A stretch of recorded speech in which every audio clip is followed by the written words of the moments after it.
Bien, on va commencer. Alors, donc, bonsoir à tous à nouveau pour ceux qui sont arrivés entre-temps. Donc, ce soir, nous avons le plaisir d'écouter Jérôme Lelon, qui va nous parler donc de LaTeX Workshop, qui est donc un plugin VS Code, Visual Studio Code, pour l'édition de code LaTeX. Alors, bon, peut-être qu'il dira 2-3 mots de son CV, mais juste moi, je vais expliquer pourquoi j'ai suggéré de l'inviter au comité de l'association Gutenberg. C'est que moi, personnellement, je suis un utilisateur d'Emacs, un utilisateur inconditionnel d'Emacs. Je ne changerai jamais, même s'il ne faut jamais dire jamais. Notamment parce que je trouve que c'est un très bon éditeur et il a notamment le mérite d'être un éditeur généraliste. Hein, c'est-à-dire qu'avec Emacs, vous pouvez coder en LaTeX, en Python, en C, en tout ce que vous voulez. Et donc, je trouve intéressant cet aspect-là. Et parallèlement à ça, donc je donne pas mal de cours LaTeX où je montre aux étudiants l'usage de TextStudio, qui est un éditeur, lui, vraiment exclusivement orienté LaTeX, en leur disant que voilà, bon, c'est une première approche, mais que je les invite quand même à essayer de se tourner par la suite vers un éditeur généraliste et pas seulement orienter LaTeX de manière à ne pas prendre des habitudes avec TextStudio pour LaTeX, avec je ne sais pas quel éditeur pour Python, etc. etc. Et donc, voilà, alors est apparu sur le marché ensuite Visual Studio Code, qui manifestement est un très bon éditeur. Et donc, j'ai trouvé intéressant qu'on en sache un petit peu plus sur son mode LaTeX. Et quand j'ai vu qu'un des mainteneurs était un Français et donc francophone, eh bien, je me suis dit que ça pouvait être une bonne idée que de l'inviter. Voilà. Donc, je laisse la parole à Jérôme. Merci Denis pour l'invitation et puis pour cette longue introduction. Donc effectivement, aujourd'hui, je vais vous parler de LaTeX Workshop et je vais essayer de vous montrer comment ce plugin transforme vraiment VS Code en un IDE LaTeX. Alors, je n'avais pas spécialement prévu de démarrer par mon CV, mais Non, je sais pas quelle est la coutume. Je peux dire effectivement 2 mots. Enfin, ça se trouve, j'ai résumé ça très rapidement sur la page sur le premier transparent. Donc, pour donner un peu de contexte, moi, je suis prof de maths à l'ENSIMAC, qui est une école d'ingénieurs à Grenoble. Voilà, et à mes heures perdues, je fais de l'informatique et en particulier, je maintiens ce package-là. Alors, donc voilà, globalement, ce dont j'ai prévu de parler, de faire une petite introduction sur le contexte de tout ça, comment se présente un plugin. Et puis après, je vais présenter les principes généraux de l'utilisation de ce plugin-là avec les principales fonctionnalités. Et puis j'ai prévu un certain nombre de transparences supplémentaires à la fin pour parler de choses plus avancées. Voilà. Alors le contexte de tout ça, c'est la découverte de Visual Studio Code, hein, qui est un éditeur open source, cross-platform, qui est développé par Microsoft. Heu, alors pendant très, très longtemps, j'ai utilisé Emacs et puis rien qu'Emacs, et puis ensuite, Vim et rien que Vim, et j'avais juré que jamais je n'utiliserais un outil Microsoft.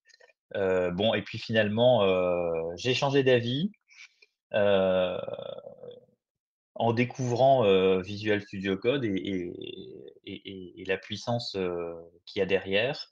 Alors j'ai pas complètement renié Vim puisque j'utilise en fait, Visual Studio Code avec, le plugin, VS Code Vim qui permet d'avoir exactement, les mêmes, raccourcis que sous Vim mais dans VS Code. Alors le plugin dont je vais parler aujourd'hui, j'en suis pas l'auteur en fait, hein, c'est un plugin qui a été créé en 2017, heu, par un japonais, qui s'appelle James Yu, qui je crois aujourd'hui, vit en Grande-Bretagne. Et moi j'ai rejoint le développement de ce plugin-là en mars 2018. Heu,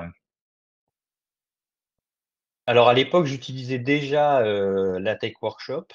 Et puis j'étais en train de développer un paquet LaTeX, dont j'ai un peu oublié le nom aujourd'hui, mais il me manquait, une chose importante qui était, le la reconnaissance de la syntaxe doctech, heu et c'est comme ça que je suis rentré dans le développement de LaTeX Workshop, en contribuant une syntaxe, une reconnaissance relativement élémentaire à l'époque de la syntaxe doctech et puis, j'ai beaucoup, contribué entre 2018 et fin 2022 et puis ensuite j'ai eu un peu moins de temps et donc je continuais à faire de la maintenance, mais j'ai arrêté de développer véritablement de nouvelles fonctionnalités.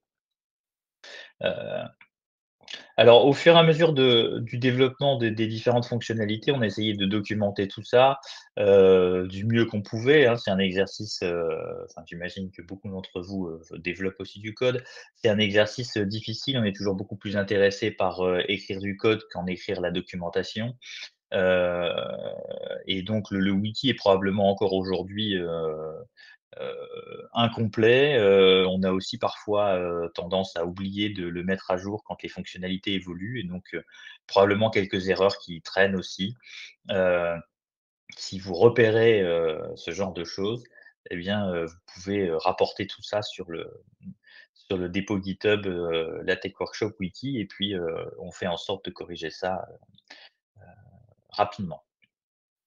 Heu Voilà, donc voilà le début du contexte. Alors une extension LaTeX, c'est évidemment, une reconnaissance de la syntaxe LaTeX pour avoir la coloration syntaxique et puis, donc ça, c'est ce qu'on retrouve classiquement, dans dans un éditeur qui reconnaît un certain nombre de langages.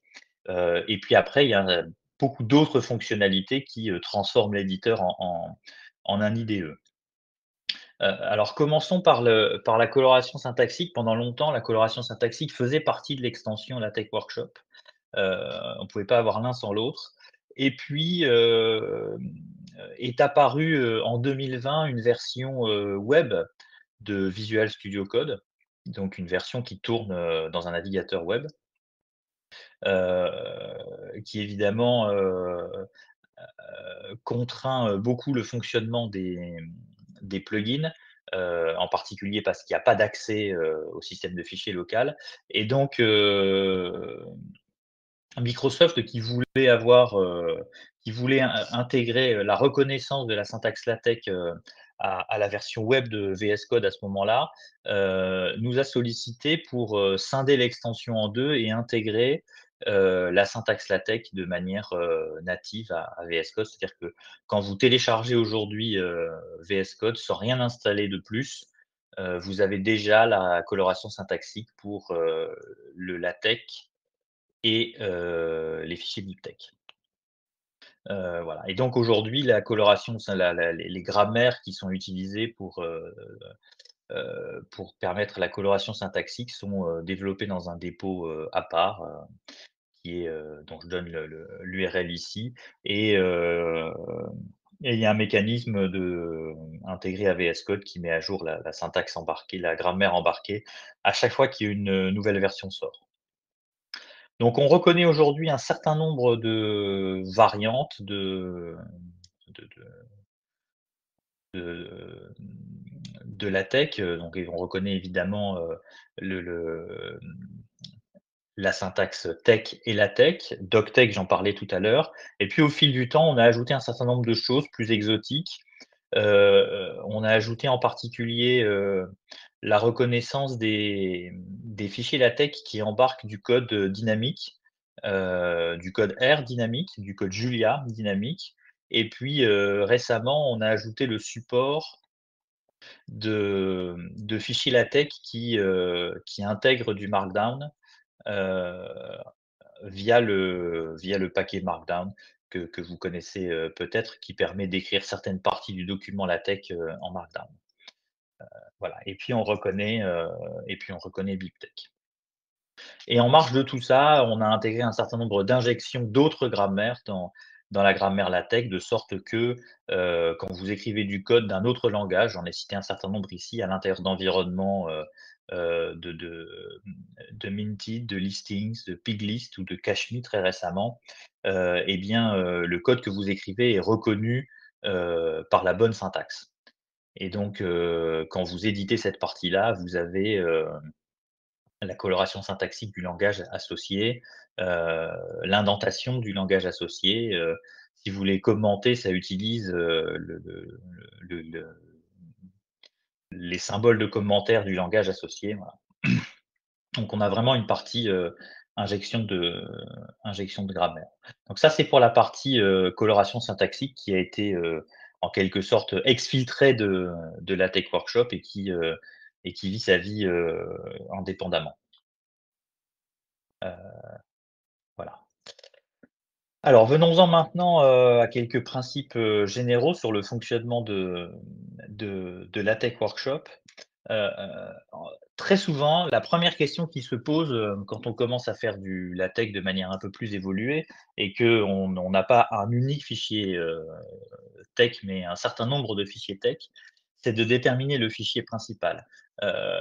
Contrairement à d'autres langages, en LaTeX, il n'y a pas de notion de projet. Et ça, c'est quelque chose qui complique, beaucoup la donne.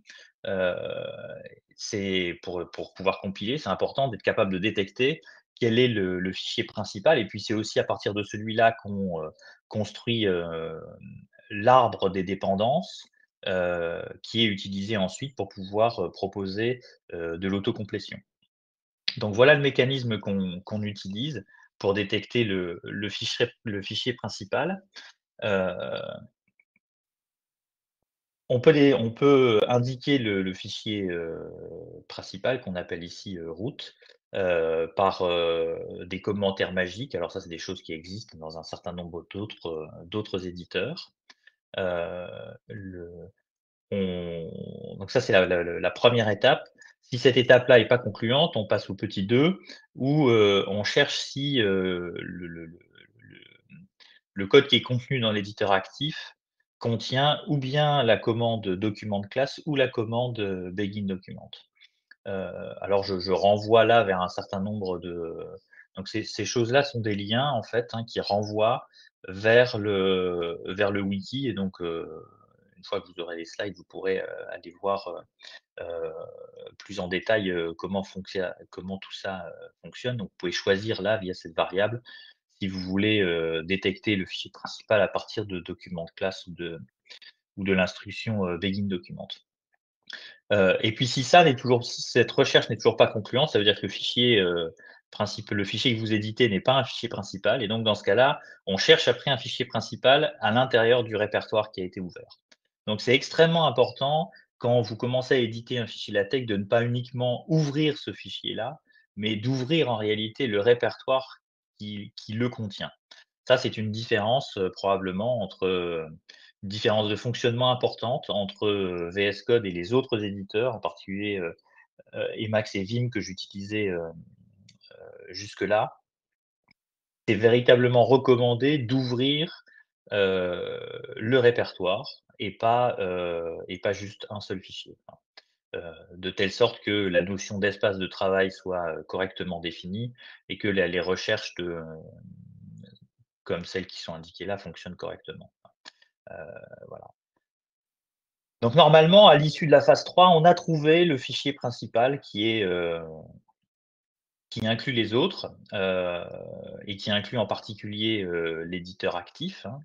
Heu et ça permet de conclure qu'on a effectivement trouvé le bon fichier et puis ensuite, à partir de ce fichier principal, on commence à construire, disons la liste, complète des dépendances, des fichiers inclus, des fichiers de bibliographie qui sont inclus, et dans un certain nombre de situations, cette construction est compliquée, parce qu'elle se fait, en parsant l'ensemble des fichiers LaTeX et ça, c'est pas toujours évident.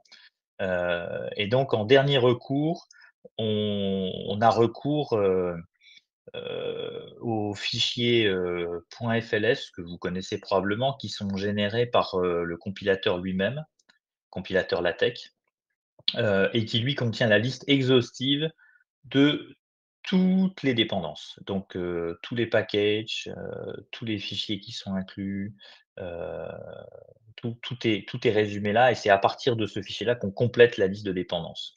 Heu, Évidemment, tout cela ne fonctionne que si, à l'issue de la compilation, vous n'avez pas la drôle d'idée de supprimer l'ensemble des fichiers temporaires. Sinon, ça ne marche pas. Voilà, donc ça c'est vraiment la 1re question à se poser qui est celle de la détection du fichier principal. Une fois qu'on a trouvé, ce fichier principal et qu'on sait donc quel est le fichier principal associé, au fichier qu'on est en train d'éditer, ah oui, il y a un cas particulier là, donc j'ai rajouté ce slide sur le cas, particulier, qui est celui du package, subfiles. Heu, que vous connaissez probablement, heu, qui permet, au choix de compiler, tout le document ou uniquement, le sous-fichier qu'on est en train d'éditer. Donc ça amène un certain nombre de complications, qui sont, détaillées ici pour savoir, ce qu'on décide de faire. Heu, Si on décide de toujours compiler, l'ensemble ou uniquement, le fichier, édité. Heu et ça se détermine avec les variables de configuration qui sont listées ici. Et ça, c'est des variables qui s'éditent dans le menu de configuration de VS Code. On pourra y revenir, tout à l'heure si vous voulez. Voilà, donc une fois qu'on a détecté, le fichier principal, on peut commencer à regarder les différentes, fonctionnalités proposées heu, par VS Code. Alors la première, c'est la compilation de fichiers LaTeX. Alors ça utilise un système de recettes, heu, pour compiler. Par défaut, on utilise, LaTeX MK. Heu, alors ça, en général, ça se passe, bien. Le seul petit bémol, c'est que LaTeX MK nécessite l'installation de Perl et que sur certaines installations Windows, ça fonctionne pas toujours très, très bien. Heu, mais sinon, c'est vraiment, l'outil qui fonctionne bien, qui gère, à la fois, la compilation du document, mais aussi, l'appel à BibTeX, à MakeIndex, à tous ces dérivés qui gravitent autour du compilateur LaTeX, pour gérer, la bibliographie, les glossaires, les index et ainsi de suite. Et alors la compilation, elle peut être, manuelle, vous pouvez l'invoquer avec ce raccourci-là, contrôle alt B, mais vous pouvez aussi, compiler les fichiers de manière, automatique, heu, ou bien à chaque fois que le fichier, est sauvé, ou bien à chaque fois qu'il change et là il y a un timer qui est utilisé pour ne lancer la compilation qu'après une pause de changement. Voilà. Donc ça, c'est la partie, compilation. Alors évidemment, quand on compile, bah, de temps en temps, ça se passe mal. Ça se passe mal parce qu'il y a des erreurs de syntaxe. Heu et alors les erreurs de syntaxe apparaissent, dans une vue particulière de VS Code qui se trouve, tout en bas là, qui contient, les messages et en fait, ces messages sont cliquables et renvoient à la ligne où il y a effectivement un problème. Donc les lignes avec des problèmes, c'est des lignes qui sont, soulignées avec des petites vagues rouges comme ça et puis, vous avez une petite fenêtre, pop-up qui vous dit, ce qui se passe. Donc là, il vous dit que, bon, bah, de toute évidence, il y a un N de trop, à cette commande section, et que donc il ne connaît pas la syntaxe, il ne connaît pas la commande. Voilà. Et puis une fois que vous avez compilé, eh ben, en général, vous avez envie de visualiser. Alors pour visualiser le fichier LaTeX, il y a plusieurs solutions. Il y a un visionneur, interne, qui est basé sur PDF, JS. Ça, c'est le moteur qui est utilisé par Firefox. Heu qu'on utilise, en interne et puis sinon vous pouvez visualiser, directement, dans un navigateur, web. On fournit aussi la possibilité de faire un lien avec un logiciel externe de visualisation, ce que vous voulez, Evince, Team. Mais on fait pas vraiment de support là-dessus. Enfin, l'histoire montre que en fait, quand il y a des problèmes, c'est plutôt, du côté, utilisateur que vraiment, dans la partie, développement. Heu, voilà, donc c'est quelque chose, sur lequel on fait pas véritablement de support et évidemment, le le PDF est lié, au fichier texte, grâce à SyncTech et donc c'est ce qu'on voit là sur le sur le la petite vidéo qui tourne là, quand vous tapez, quand vous tapez, contrôle alt J et bien, dans le fichier texte, ça saute au bon endroit dans le fichier PDF et on voit ce petit point rouge qui apparaît. Hop, voilà. Voilà, donc c'est un SyncTech bidirectionnel, hein, vous pouvez à la fois aller du texte au PDF et du PDF au texte. Ça, c'est des choses assez, standards en général. Voilà. Alors maintenant, on en vient à des fonctionnalités un peu plus, avancées, heu et en particulier, j'allais dire l'un des gros morceaux, c'est quand même l'autocomplétion. Alors il y a de l'autocomplétion pour beaucoup de choses, évidemment pour les noms de commandes, heu, mais aussi pour, les environnements, heu, pour la liste, des packages que vous pouvez, inclure via la commande use package pour, les références. Heu, alors quand on utilise la commande ref et puis aussi un certain nombre de ses variantes, heu, pour les citations, et puis, une complétion, des chemins avec tout un tas de commandes là, include, input, include graphics, et puis un certain nombre de ces variantes. Voilà. Alors pour rendre possible cette autocomplétion-là, évidemment, il faut récupérer de l'information sur, le projet que vous êtes en train d'éditer et c'est pour ça qu'on a besoin de construire l'arbre des dépendances du projet et de parser l'ensemble des fichiers pour, récupérer toute cette information. Heu, parce qu'évidemment, les noms de commandes qui sont proposés, dépendent en réalité des packages qui sont utilisés dans le document que vous êtes enfin, dans le projet que vous êtes en train d'éditer. Sinon, on a une liste de commandes, monumentale, donc il y a une petite liste par défaut et puis ensuite le reste est rajouté, à chaque fois que vous incluez un nouveau package. Donc dans les slides qui suivent, là, vous allez voir un certain nombre, de de petites, images animées, qui vous montrent le fonctionnement de tout ça.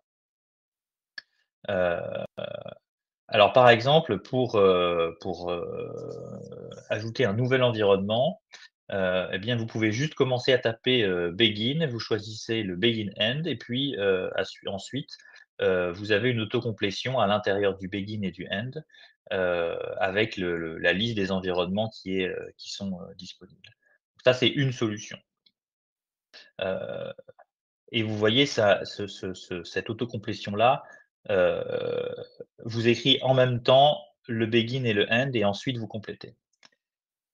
Alors ça, c'est un certain nombre de limitations, en particulier, dans la gestion des environnements qui attendent des options. Et donc pour ça, on a une deuxième approche, qui est de ne taper que le begin et dans ce cas-là, vous pouvez compléter avec plus d'environnements, avec un détail plus important, et il vous propose en particulier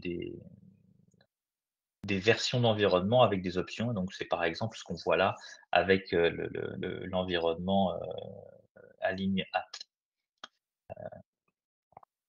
Voilà. Mais pour un nombre important d'environnements en fait, pour, pour insérer l'environnement, il suffit d'utiliser, backslash avec le nom de l'environnement et ça vous, tape directement toute la partie, tout le corps, enfin pas le corps, mais l'extérieur là, le begin et le end et puis, vous vous retrouvez avec le curseur, entre les 2 de sorte que vous puissiez commencer à taper. Voilà. Donc ça, c'est pour les environnements. Ensuite, on a plein d'autres, alors, sous VS Code, la terminologie adaptée, c'est snippets, qui vous permettent de taper plein de choses. Alors, par exemple, les lettres grecques viennent avec, le préfixe alpha plus, la lettre française, enfin de l'alphabet, classique. Heu Ça vous donne, ça vous insère les lettres grecques et puis, alors j'ai pas donné la liste ici, hein, mais vous avez aussi, toute une liste de commandes préfixées par arrobase qui vous, facilite la vie. Donc arrobase parenthèse vous insère un bloc, left right avec les parenthèses, la même chose avec les accolades, avec les crochets, heu, arrobase slash vous insère, frac, là, tel qu'on le voit là. Bon, il y en a toute une liste là, et puis alors en fonction des claviers, le symbole, arrobase peut être mal placé, et ça rend la chose, peu pratique. Heu, alors c'est moi qui ai choisi ce symbole arrobase parce que sur les claviers Mac, il est particulièrement accessible, mais en particulier sur les claviers, français, PC classiques, heu, c'est en fait une touche qui est peu accessible et donc en fait on peut la changer. C'est configurable avec le la variable qui est là. Et si en fait vous voulez pas être ennuyé avec toutes ces choses-là, vous pouvez juste mettre la chaîne, d'activation à vide et ça désactive tout ça. Voilà. Alors il y a d'autres, snippets qui sont, qui je crois, sont empruntés au mode LaTeX de Vim, qui permettent d'insérer, des environnements simplement avec les premières lettres.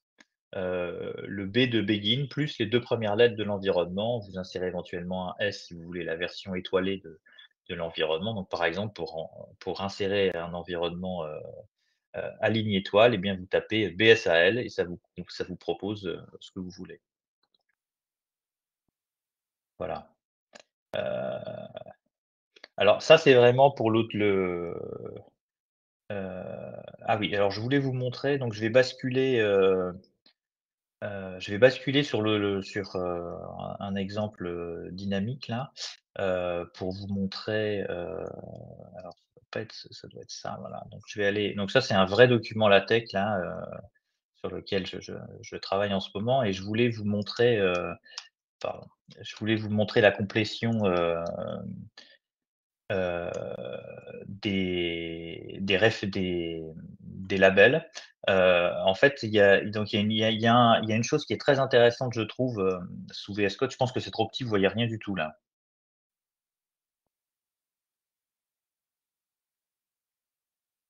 Ça. Est-ce qu'avec cette police-là, vous voyez quelque chose? Pour moi, ça va. Je ne sais pas Oui? pour vous.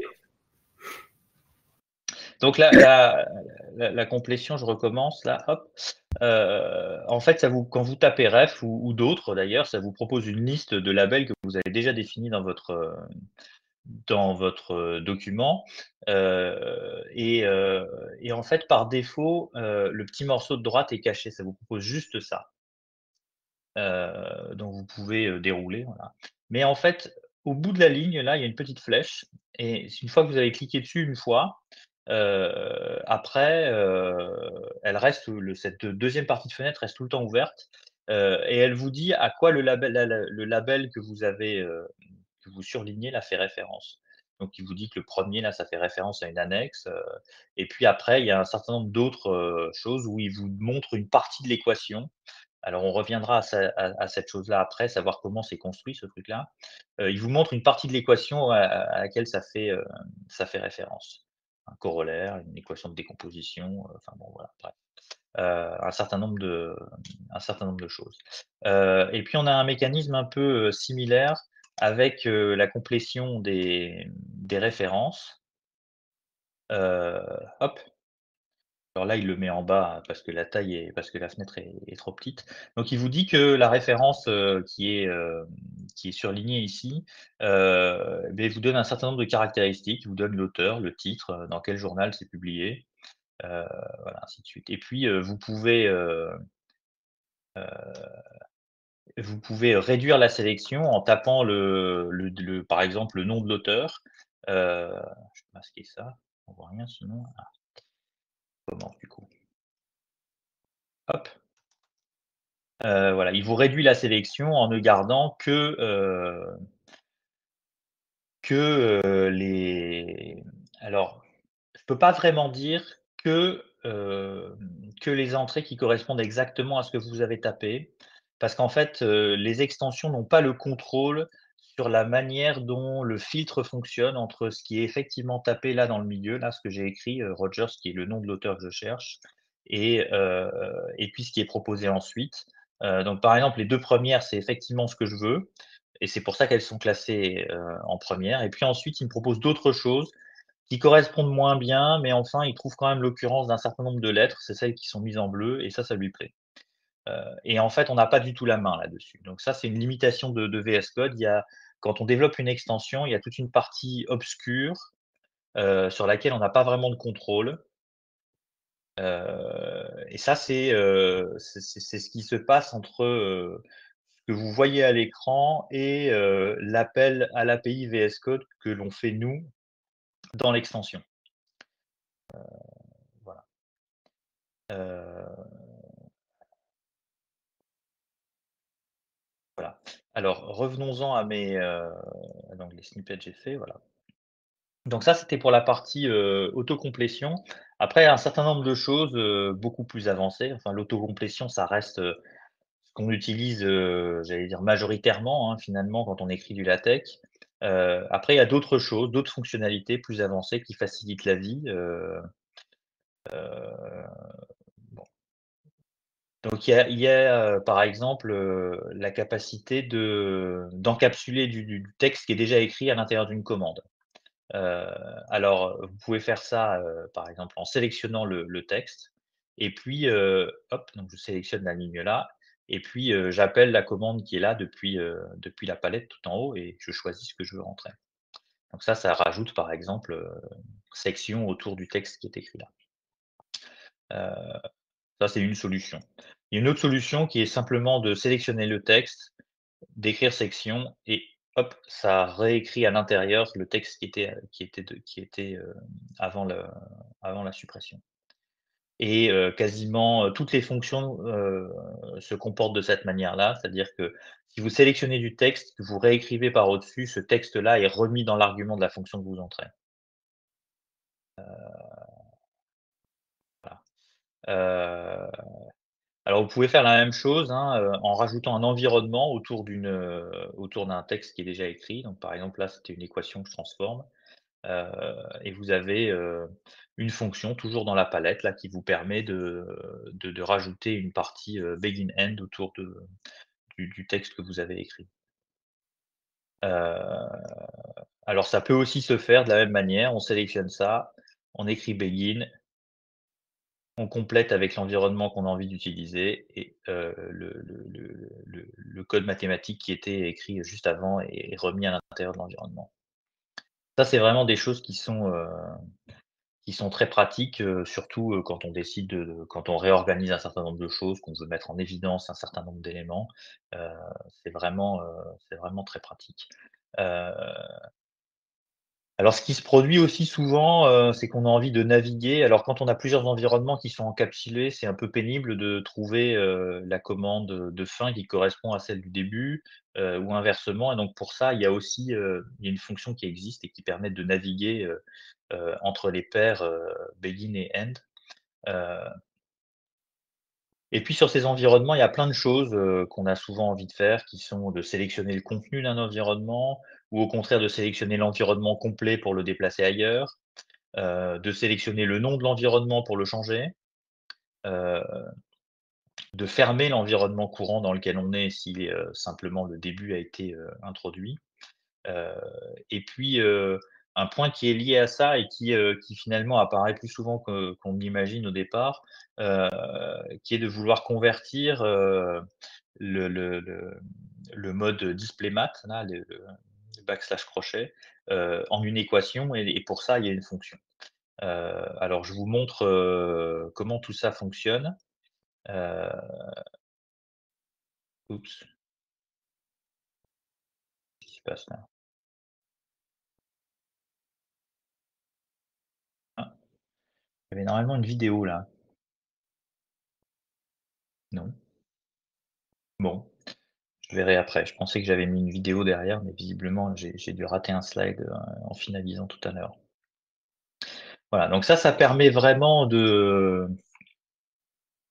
de de remodeler les environnements, au fur et à mesure de l'édition et ça se montre assez, confortable, à l'usage.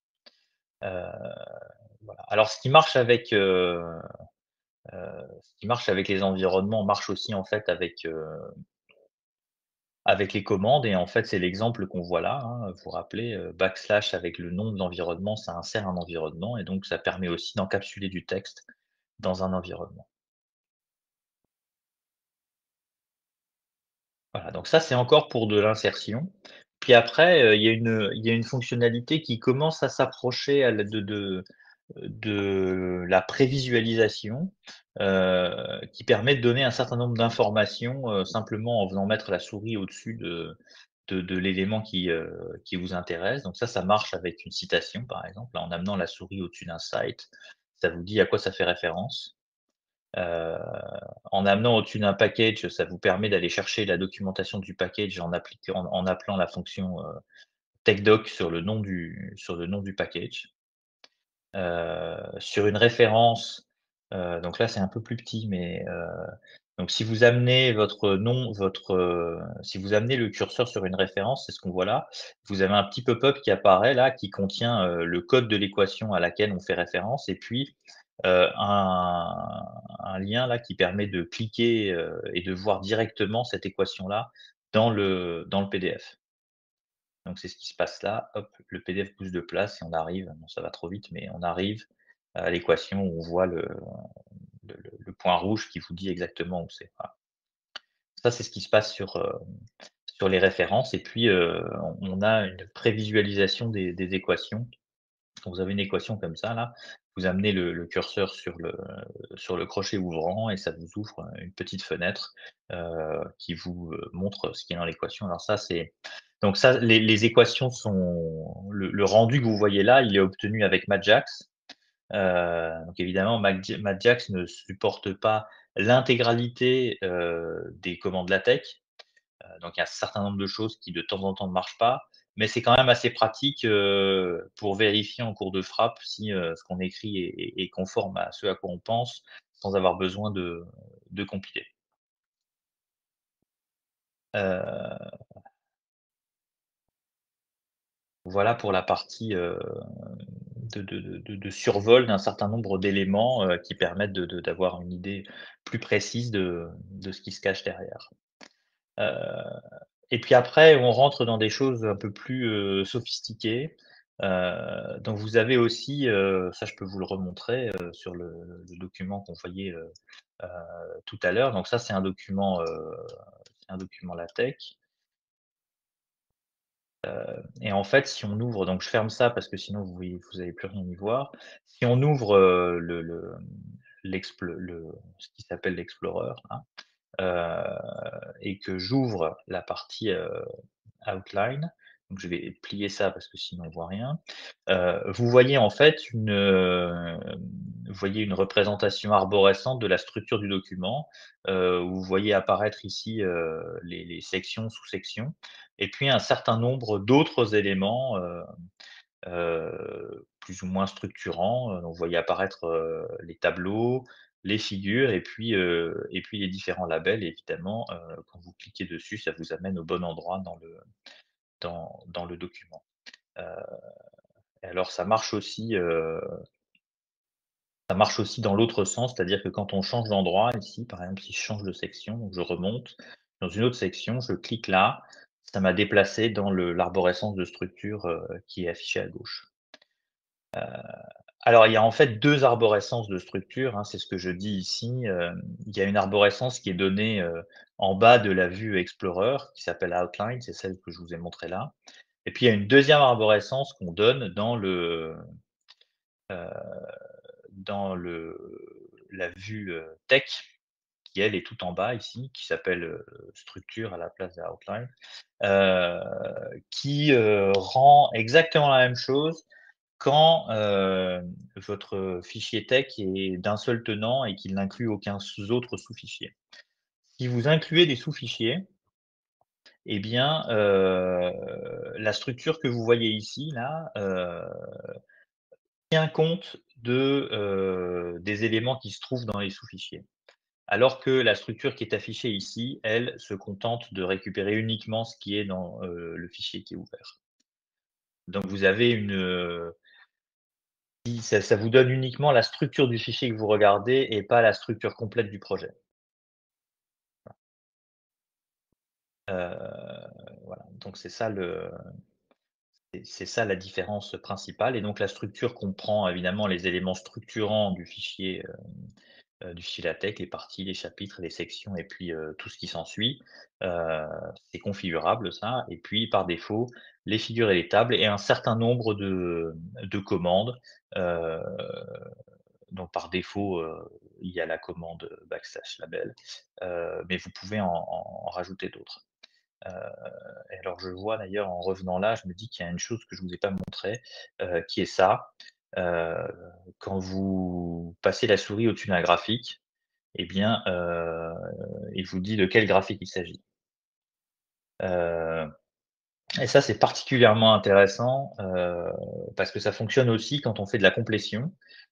Si je change ça et que, j'appelle la complétion là-dessus, donc il me dit qu'il y a 2 graphiques qui correspondent au début de ce que j'ai dit là et puis, j'ai une prévisualisation du graphique ici qui me permet de choisir le bon.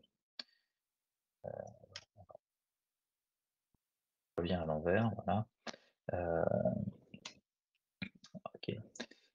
Donc voilà pour la partie, structure du document. Heu, c'est assez agréable de pouvoir naviguer comme ça, surtout quand, vous avez plusieurs fichiers LaTeX, et que vous êtes en train d'éditer quelque chose qui est assez, important. Heu, c'est assez agréable d'avoir une vue arborescente qui vous permette d'aller, plus directement, à l'endroit où vous voulez. Heu, alors après, il y a des choses plus ou moins, anecdotiques ou pas en fonction de votre utilisation. Donc par exemple, quand vous êtes dans un environnement, Itemize et à la fin d'un item, vous tapez entrée, eh bien, il vous insère automatiquement le backslash item sur la ligne qui suit. Heu, voilà, donc il y a un certain nombre de choses comme ça, qui, bon, qui sont probablement pas indispensables, qui fonctionne plus ou moins bien. Alors, il y a je disais tout au début là que, j'étais un utilisateur de VS Code avec le mode, VS Code Vim. Heu, c'est très bien parce qu'on retrouve tous les raccourcis Vim, mais de temps en temps, l'interaction sur certains points, se passe mal avec d'autres, avec le fonctionnement de VS Code et en particulier, les multisélections fonctionnent pas toujours très bien, et donc par exemple là,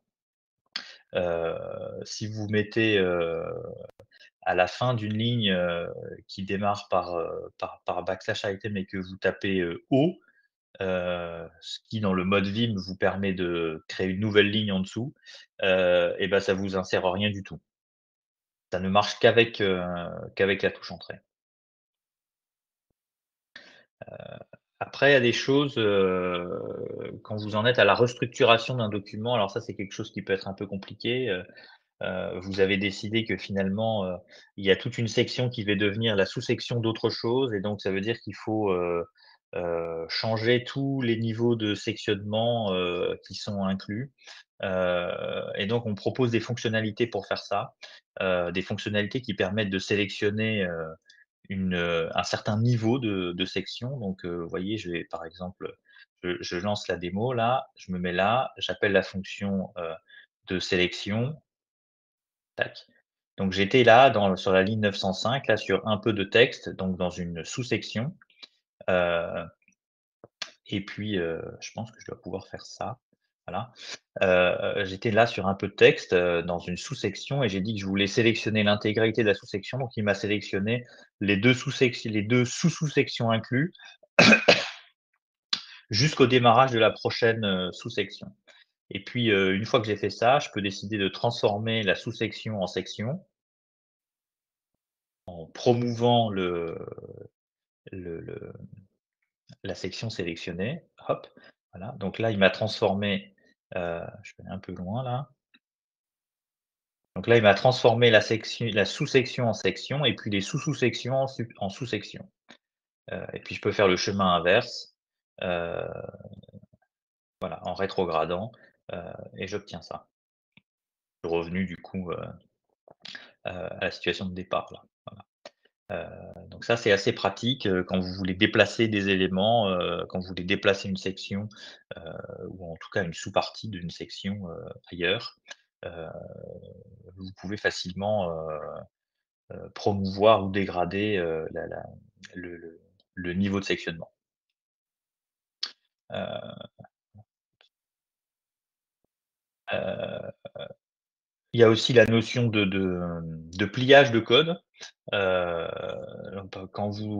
donc tout ce qui peut se plier, c'est les environnements et toutes les commandes de section et assimilées. Donc quand vous en êtes, par exemple, si vous avez une sous-sous-section là, quand vous amenez, le curseur, dans la marge, il y a une petite flèche qui apparaît et cette flèche permet en fait de plier du code. Donc vous cliquez dessus et ça vous plie toute la section. Vous voyez apparaître la sous-section en dessous. Donc ça permet de se concentrer sur la partie qui nous intéresse et de cacher, ce qui est autour. Ça permet de plier des environnements aussi. Après, il y a des choses plus raffinées, pour plier plus à la demande, mais ça devient plus, sophistiqué et c'est détaillé dans le wiki. Alors donc dans VS Code, il y a la possibilité de formater, un document ou une section en appelant un certain nombre de formateurs qui existent. Heu, donc pour LaTeX, on supporte 2 formateurs qui sont, LaTeX Indent et puis, TeXFMT, qui sont évidemment pas parfaits, hein, la syntaxe LaTeX, c'est une syntaxe qui est très compliquée, heu et donc en fait, tous les outils qui sont construits, à base de parseurs, heu, ont tous beaucoup de mal, dès que la syntaxe devient, exotique, quoi. Donc LaTeX Indent ne fait pas des miracles, bon, il a le mérite d'exister et d'offrir quelque chose d'intéressant, heu, mais il ne faut pas imaginer que ça va résoudre tout, complètement l'indentation et le formatage de vos fichiers LaTeX. Heu, on offre aussi la possibilité de formater et de trier, les fichiers BibTeX. Heu Et donc ça, c'est détaillé j'ai mis ici des liens vers, la partie du wiki qui détaille ça et les différentes variables qui permettent de configurer ça, heu, correctement. Heu, voilà, et puis pour finir, l'une des dernières choses qu'on ait implémentées, c'est l'autocomplétion dans les fichiers BibTeX. Alors de nouveau, hein, le préfixe, d'autocomplétion, c'est l'arrobase, heu et donc quand vous tapez arrobase, ça vous propose, la liste des types d'entrées qui existent. C'est ce qu'on va voir, juste après ça là. Là, donc vous choisissez un type d'entrée, un article et puis donc par défaut, il vous insère les clés, minimales pour ce type de citation et puis vous pouvez en insérer d'autres ensuite, et là de nouveau vous avez, de l'autocomplétion.